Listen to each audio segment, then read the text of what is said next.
Assalamualaikum warahmatullahi wabarakatuh. Perkenalkan, nama saya Indah Rizdiani M, NIM 2143026, Prodi Teknik Informatika kelas pagi. Mata kuliah Pendidikan Agama Islam, nama dosen Bapak Nur Sobah, kampus STMIK UD Cipta Dharma. Di video kali ini saya akan menjelaskan bagaimana menurut Anda, apakah benar wahyu sebagai sumber pengetahuan? Epistemologi adalah salah satu cabang filsafat yang membahas tentang hakikat pengetahuan manusia. Persoalan pokok yang berkembang dalam epistemologi ini meliputi sumber pengetahuan, watak dari pengetahuan manusia, dan apakah pengetahuan itu benar atau tidak, bagaimana pengetahuan itu sendiri didapatkan oleh manusia, dan cara apa atau syarat apa yang harus dipenuhi oleh manusia, sehingga epistemologi ini mencapai pada problem hubungan metodologi dengan objek ilmu pengetahuan. Istilah epistemologi dalam lingkungan Islam dipertukarkan dengan istilah pemikiran. Artinya pemikiran ialah akal budi, ingatan, angan-angan, sehingga pemikiran berarti proses cara perbuatan memikir. Menurut Michel Foucault yang dikutip oleh Johann Mauleman dalam kata pengantar, penerbit karya Arkaun, pemikiran itu pemahaman dan pandangan seseorang terhadap objek, dan pemahaman itu bisa dianggap penting maupun tidak penting. Dengan begitu, pemikiran tersebut termasuk dalam hal menekuni hal-hal yang fundamental seperti paradigma kefilsafatan yang menyangkut asumsi dasar sebagai landasan dan kerangka suatu bangunan keilmuan. Ilmu pengetahuan mengalami perkembangan yang sangat maju pada masa modern karena masyarakat dianggap telah memasuki tahap berpikir rasional. Dengan begitu, pada masa modern tersebut dibangun metodologi yang menjamin kebenaran dan teman-teman pengetahuan manusia. Masyarakat yang dianggap non-rasional adalah masyarakat yang mempertahankan keyakinan dan kebenaran agama yang naif dan subjektif. Bahkan masyarakat yang dianggap non-rasional itu diidentikan sebagai masyarakat dengan bangsa timur, sedangkan non-barat dianggap sebagai masyarakat primitif. Rasionalisme kini menjadi pondasi ilmu-ilmu pengetahuan modern yang bercorak sebagai antroposentris terhadap filsafat. Abad tengah yang juga bercorak teosentris manusia dalam antroposentrisme menjahit pusat kebenaran, etika, kebijaksanaan, dan pengetahuan, sehingga terjadi diferensiasi dengan wahyu Tuhan. Ilmu pengetahuan rasional yang menjadi pilar utama peradaban modern pada perkembangan terakhirnya tumbuh dari yang semula menggunakan manusia sebagai penguasa atas manusia. Di era modern ini, dengan rasional membuka lembaran baru antara hubungan agama dan ilmu pengetahuan yang konflik dan saling menegasikan.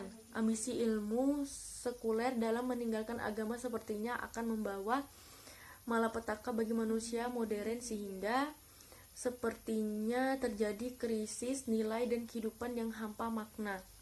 Maka dari itu diperlukan usaha dalam mengukur kembali antara sains dan wahyu dengan istilah ilmu integralistik, yaitu ilmu dengan menyatukan wahyu Tuhan dan temuan pikiran manusia dengan tidak menculikan Tuhan dan juga manusia. Perlunya revolusi sains.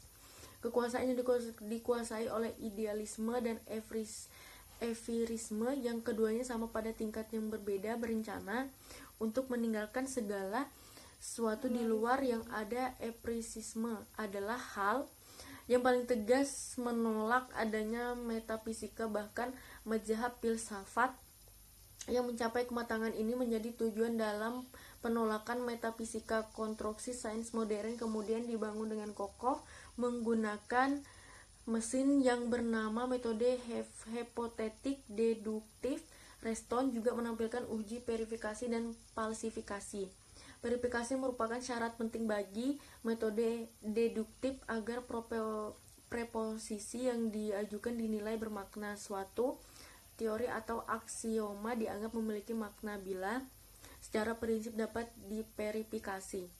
Hubungan subjek mengenai siapa itu manusia yang menjadi subjek dari pengetahuan dan apa itu realitas sebagai objek dalam konstruksi sains modern menimbulkan keraguan para sains dan filsafat yang berjamaah kritis ragu atas kemutlakan baik kekuasaan subjek atau objek.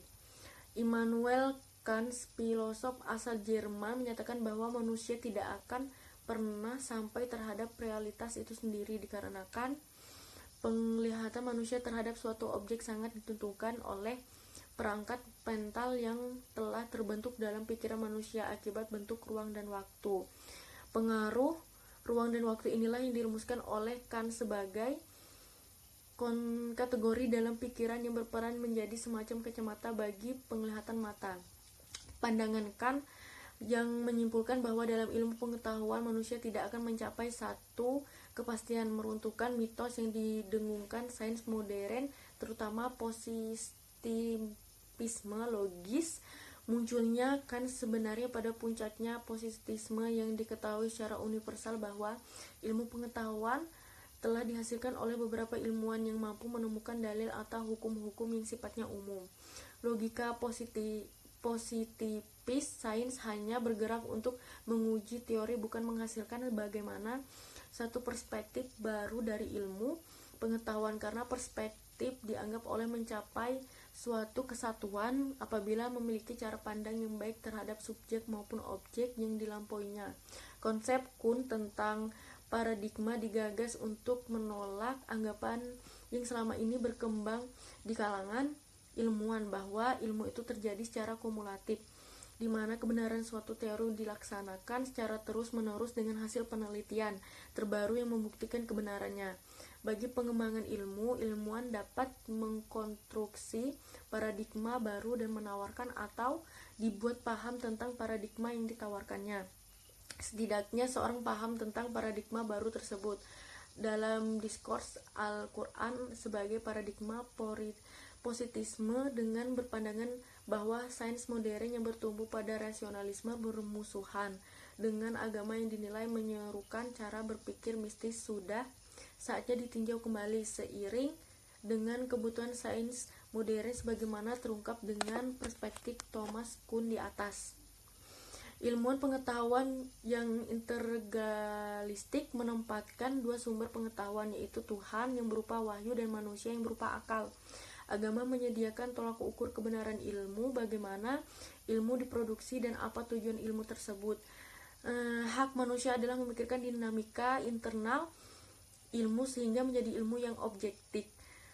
Gejala keilmuan yang objektif yang dirasakan sebagai gejala keilmuan, bukan norma atau pemuluk agama lain, non-agama dan anti-agama.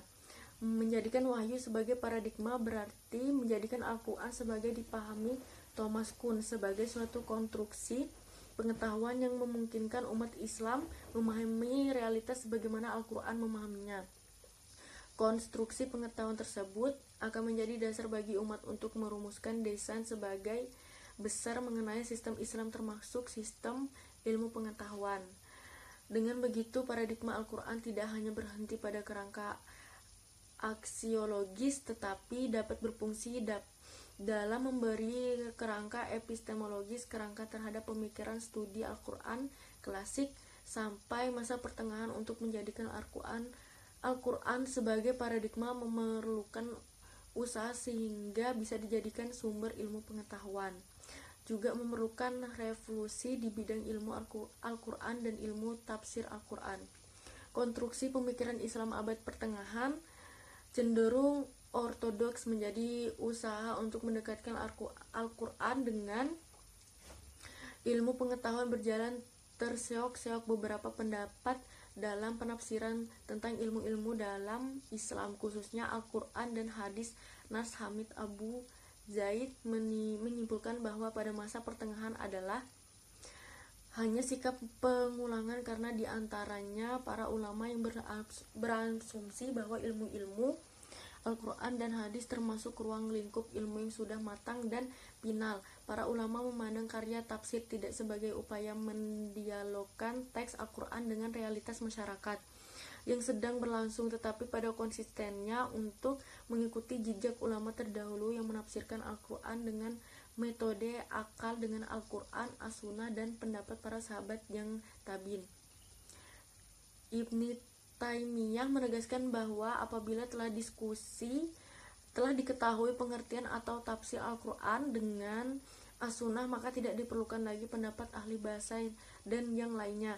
Bagi setiap mukmin tidak diperkenankan berbicara mengenai agama kecuali mengikuti apa yang datang dari Rasulullah SAW, para sahabat dan orang-orang yang mengikuti jejak mereka dari para tabi'in, yang tak seorang pun dari mereka terbukti melakukan pertentangan dengan Al-Quran. Dengan rasionalitasnya, Al-Jarkashi menyimpulkan bahwa yang benar menurut ilmu tafsir adalah apa yang berasal dari jalur naqli seperti asbabu nuzul dan ketetapan hukum yang dikandung oleh suatu ayat. Apabila tidak didapatkan penafsiran yang cukup dari jalan naqli, maka untuk mengetahui makna dan maksud dari ayat-ayat Al-Quran adalah dengan jalan pemahaman pada penjelasan yang terkenal dan diakui oleh banyak ulama. Epistemologi Islam Bayani, Burhani, Irfani. Epistemologi ialah cabang filsafat yang bersangkutan dengan teori pengetahuan. Istilah ini berasal dari bahasa Yunani, terdiri dari dua kata episteme, pengetahuan, dan logos, kata pikiran, percakapan, dan ilmu. Sehingga epistemologi artinya pikiran atau percakapan tentang ilmu pengetahuan yang berurusan dengan hakikat dan lingkup pengetahuan dalam bidang ini. Terdapat 3 pokok, yaitu mengenal sumber pengetahuan dan metode bagaimana proses mengetahui, kedua tentang watak, ketiga mengenal kebenaran. Epistemologi Islam dalam tradisi buat epistemologi bermuara dari 2 pangkal pandangan, yaitu rasionalisme dan empirisme, yang merupakan pilar utama metode keilmuan. Tetapi beda dengan Islam memperoleh ilmu tidak hanya pada rasionalisme dan empirisme, akan tetapi melalui intuisi dan wahyu. Intuisi sebagai fakultas kebenaran langsung dari Tuhan dalam bentuk ilham, kasyaf tanpa deduksi, spekulasi dan observasi yang disebut ilham daururi dan ilham laduni yang kedudukannya sedikit di bawah wahyu. Asal-usul epistemologi Bayani, Irfani, dan Burhani. Aristoteles merupakan orang yang pertama membangun epistemologi Burhani yang populer dengan logika mantik meliputi persoalan alam, manusia, dan Tuhan. Ia menyebut logika itu metode analitik. Logika Aristoteles lebih memperlihatkan nilai epistemologi daripada logika formal. Dengan begitu, kita bukan lagi melihat persoalan alam Tuhan dan manusia dari metafisika, karena epistemologi Burhani akan menghasilkan pengetahuan yang paling ke depannya. Epistemologi Bayani ialah epistemologi yang mencangkup disiplin-disiplin ilmu yang berpangkal dari bahasa Arab, nahwu, fikih, dan usul fiqh, kalam, dan balagoh. Pendekatan yang digunakan ialah pendekatan lugawiyah. Asas epistemologi Bayani adalah Al-Quran, As-Sunnah, dan Al-Qiyas.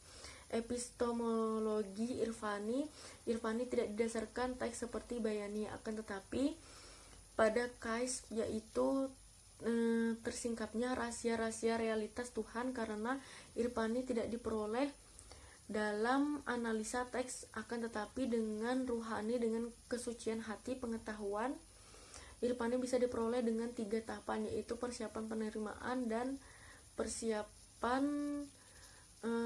diperoleh dengan 3 tahapan, yaitu persiapan penerimaan dan pengungkapan dengan lisan atau tulisan. Implikasi dari pengetahuan Irfani dalam pemikiran keislaman adalah menghampiri agama-agama pada tataran substantif dan esensi spiritualitasnya, serta mengembangkan kesadaran sepenuhnya. Epistemologi Burhani menyadarkan kepada kekuatan rasio dan akal berada dengan Bayani dan Irfani yang masih berkaitan dengan teks suci. Epistemologi Burhani menenangkan pada potensi bawaan manusia secara naluriah, inderawi, eksperimentasi, dan konseptualisasi. Fungsi dan peran akal dalam epistemologi Burhani adalah sebagai alat analitik kritis. Pendekatan yang digunakan dalam epistemologi Burhani ialah pendekatan ilmiah dalam memahami agama atau